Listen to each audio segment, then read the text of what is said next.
लेकिन कुछ ऐसे लोग हैं जो लगातार आपको बदनाम करने की कोशिश या फिर कहें कि आपका पैर आगे बढ़ते हुए रोकने की कोशिश करते हैं। यही कह सकता हूँ कि बदनाम वही होगा जिसका नाम होगा। उसको आप बहका नहीं सकते हैं, उसको आप बहला नहीं सकते हैं। चांद पे भी लगाते हैं साहब, चांद में दाग हैं, लेकिन चांद की खूबसूरती और चांद जब पूर्णिमा में चमकता है। हाथापाई का एक वीडियो सामने आया था, इसको लेकर के विपक्ष ने काफ़ी हंगामा काटा। तो विपक्ष इन मुद्दों को पकड़ के केवल प्रेमचंद अग्रवाल को ही टारगेट क्यों करता है? तो जो मेरी बढ़ती लोकप्रियता है उससे दुखी है वो व्यक्ति है जिसने मेरे साथ बदतमीजी की। वो कहता है कि 10 मिनट के लिए आप मंत्री की जो है सुरक्षा हटा दीजिए तो अब हम बता देंगे मंत्री में कितनी औकात है। कितना एक मंत्री को आदमी चैलेंज कर रहा है, एक सिस्टम को चैलेंज कर रहा है, या वो कांग्रेस के लोग जिनके पास आज कोई मुद्दा नहीं है कि शायद चुनाव में हार के डर से निकाय चुनाव जल्दी नहीं कराना चाह रहे हैं, क्योंकि निकाय चुनाव बेहद करीब हैं, 4-6 महीने बाकी हैं। लोकसभा चुनाव का इससे कोई मतलब नहीं है। 500 सीटें भी जीतेंगे और बड़े मार्जिन से जीतेंगे।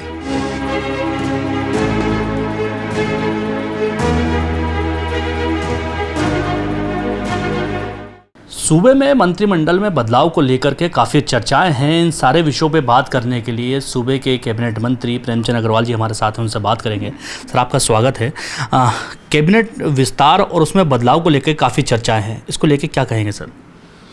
देखिए, ये विषय चूँकि स्पष्ट रूप से हमारे हाईकमान का और विवेक माननीय मुख्यमंत्री जी का है, तो इसलिए इस पर मैं कोई बहुत ज़्यादा टिप्पणी मेरा करना उचित भी नहीं है। और आप जानते हैं कि हमारे यहाँ 3 और 1 4 जिस प्रकार से हैं भी जो मंत्री भरे जाने, लेकिन समय कब और कैसे होगा ये माननीय मुख्यमंत्री जी। सर, प्रेमचंद अग्रवाल लगातार काम करने में विश्वास रखते हैं, विधानसभा अध्यक्ष फिर कैबिनेट मंत्री, लेकिन कुछ ऐसे लोग हैं जो लगातार आपको बदनाम करने की कोशिश या फिर कहें कि आपका पैर आगे बढ़ते हुए रोकने की कोशिश करते हैं। उनको अपने जो प्रतिद्वंदी हैं उनके लिए क्या कहना चाहेंगे आप? देखिए, इसमें मैं यही कह सकता हूँ कि बदनाम वही होगा जिसका नाम होगा। और जहाँ तक मैं जानता हूँ कि मित्र मेरे बहुत ज़्यादा ऐसे नहीं हैं कि जो बदनाम करें। कुछ लोग एक स्वाभाविक रूप से राजनीति में प्रतिद्वंद्विता होती है, और प्रतिद्वंद्विता के कारण वो बहुत छोटी हरकतों पे आ जाते हैं, व्यक्तिगत आरोप पे आ जाते हैं, हल्के आरोप पे आ जाते हैं। जबकि मैं पिछले 40-42 साल से मैं राजनीति में हूँ। कोई भी पार्टी, किसी भी दल का मैंने आज तक किसी पे व्यक्तिगत आरोप, किसी के खिलाफ कोई बयानबाजी नहीं की है। और मेरी अपेक्षा सबसे भी यही है, आप विचारों की लड़ाई पे बात करें। कोई भी व्यक्ति यदि माना मेरे को बदनाम करना भी चाहे तो आप बताइए, मैं लगातार 4 बार मैं विधायक चुन के आ रहा हूँ एक जगह से, और हर बार मेरा मार्जिन बढ़ रहा है। तो तुम्हारे आरोप लगाने से या तुम्हारे को मेरे को बदनाम करने से मिल भी क्या रहा? जनता तो सब देखती है ना। और आज की जनता बहुत परिपक्व जनता है, उसको आप बहका नहीं सकते हैं, उसको आप बहला नहीं सकते हैं, उसको आप किसी प्रकार से उनके भाव को परिवर्तित नहीं कर सकते। यदि मैं 4 बार लगातार जीत रहा हूँ तो उनका जो बदनाम करने की जो शैली है, सिर्फ बदनाम करने की है, कोई तर्कसंगत नहीं है। ऐसे बदनाम करें तो करें कि राजनीति में यही तो होता है कि आप मैं आप पे कितने भी आरोप लगा सकता हूँ। आरोप तो आप चांद पे भी लगाते हैं साहब, चांद में दाग हैं, लेकिन चांद की खूबसूरती और चांद जब पूर्णिमा में चमकता है तो लोग उसको दीदार करते हैं, लोग उसको प्रणाम करते हैं। और ईद का जब चांद होता तो आप जैसे लोग उसको जो है देख के ईद मनाते हैं। तो ये चांद की खूबसूरती के कारण, चांद के बारे में जो आपका भाव है उसके कारण है ना। तो बदनाम आप करते रहिए चांद को। चांद तो अपनी उस स्वाभाविक चीज़ को छोड़ नहीं पा रहा है ना। तो हम अपना काम कर रहे हैं। मेरा विश्वास, जैसे आपने भी कहा, मेरा विश्वास तो सिर्फ काम करने में।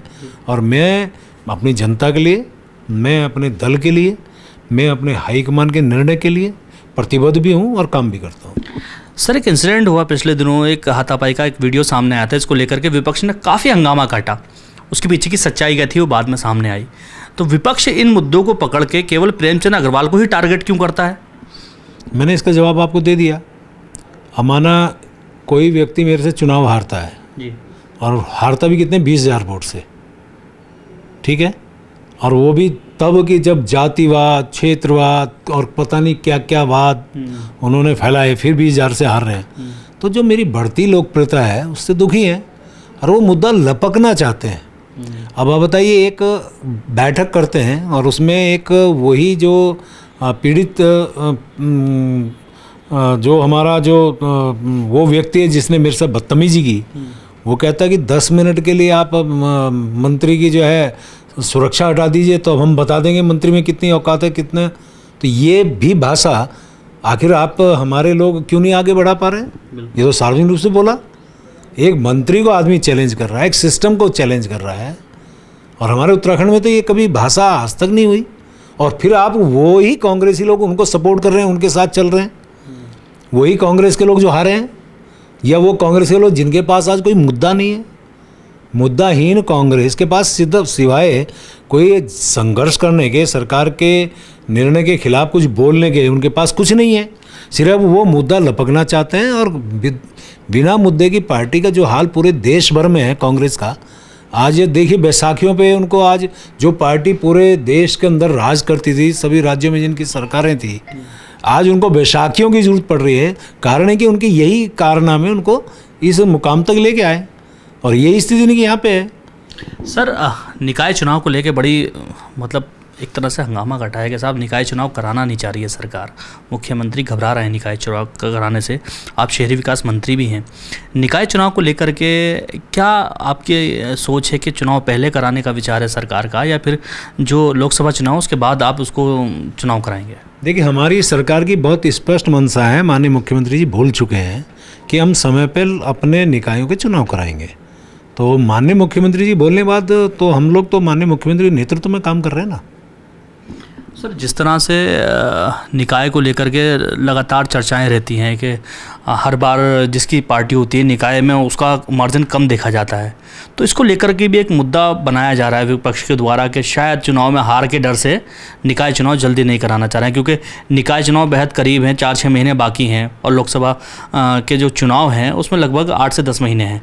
तो क्या ये दोनों चुनाव एक साथ हो कराए जा सकते हैं, या फिर ये अभी आप थोड़ा समय लेकर के करेंगे, या फिर जो इनका सही समय है उसी समय पे कराएंगे? दानिश भाई, एक बात तो स्पष्ट समझ लीजिए, लोकसभा के चुनाव आए, 2014 में हमने 500 सीटें जीती, 2019 में 500 सीटें जीती, और मैं आज आपके चैनल पर बहुत स्पष्ट तौर पे बता रहा हूँ, लोकसभा चुनाव का इससे कोई मतलब नहीं है। 500 सीटें भी जीतेंगे और बड़े मार्जिन से जीतेंगे। माननीय मोदी जी के द्वारा किए गए काम पूरे देश भर में और मेरे उत्तराखंड में विशेषकर कितने काम किए हैं। यहाँ ऋषिकेश से आलवेदर रोड, ऋषिकेश से कड़बरिया रेलवे लाइन, नमामि गंगे परियोजना, और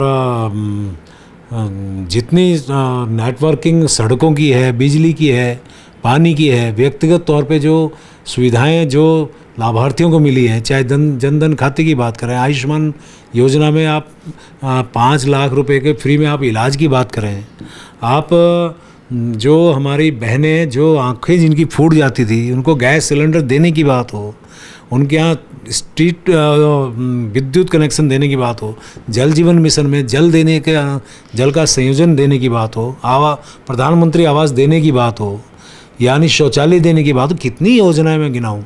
तो काम करने वाले माननीय प्रधानमंत्री जी के बाद हम 500 सीटें बड़ी बढ़िया मार्जिन से जीतेंगे। और ये भी समझ लीजिए हमारी प्रदेश की सरकार भी उसी प्रकार माननीय धामी जी के नेतृत्व में काम कर रही है। तो आप मान के चलिए कि ये तो उससे जोड़ना निश्चित रूप से हमारे साथ अन्याय है। सर, एक आखिरी सवाल, निकाय का आरक्षण कब तक तय हो जाएगा प्रदेश में? ये सब प्रक्रियाएं हमारी जारी हैं। देखिए, हमारे यहाँ जो एकल आयोग है, पिछड़ी जाति आयोग, वर्मा साहब की, जस्टिस वर्मा साहब की अध्यक्षता में है, वो अभी पूरे काम पे लगा है। जैसे ही उनकी रिपोर्ट आई उसके बाद ये सब काम हो जाएगा। ये हमारे साथ प्रेमचंद अग्रवाल जी थे, जिन्होंने अपने प्रतिद्वंदियों को सीधे तौर पे चेताया भी है कि ना मैं रुका हूँ और ना कभी रुकूंगा। साथ ही निकाय और तमाम चीज़ों को लेकर के उन्होंने स्पष्ट रूप से जवाब दिए। दानिश खान, देहरादून, रामनगर बुलेटिन।